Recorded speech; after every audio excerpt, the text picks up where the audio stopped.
ଓଡ଼ିଶା ବନାଞ୍ଚଳ ଉନ୍ନୟନ ପ୍ରକଳ୍ପ ପର୍ଯ୍ୟାୟ 2 ଅଧୀନରେ ରେଙ୍ଗାଲି ବନାଞ୍ଚଳ ଅନ୍ତର୍ଗତ ଗଠନ କରାଯାଇଥିବା ବନ ସୁରକ୍ଷା ସମିତି ଗୁଡ଼ିକରେ ଅଣୁ ଯୋଜନାର ପୁନଃ ନିରୀକ୍ଷଣ କରି ପ୍ରସ୍ତୁତ କରାଯାଇଥିଲା ଏବଂ ଏହାର ସମୀକ୍ଷା ପାଇଁ ପ୍ରକଳ୍ପ ପରିଚାଳନା ସଂସ୍ଥାକୁ ପଠାଯାଇଥିଲା।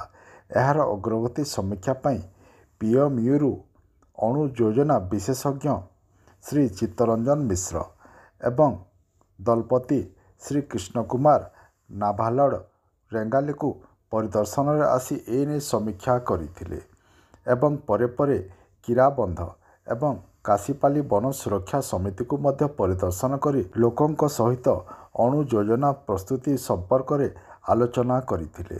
ଏହି କାର୍ଯ୍ୟକ୍ରମରେ ରେଙ୍ଗାଲି ବନାଞ୍ଚଳର ସମସ୍ତ ବନପାଳ ବନରକ୍ଷୀ ପ୍ରକଳ୍ପର କର୍ମକର୍ତ୍ତାମାନେ ଉପସ୍ଥିତ ମଧ୍ୟ ରହିଥିଲେ।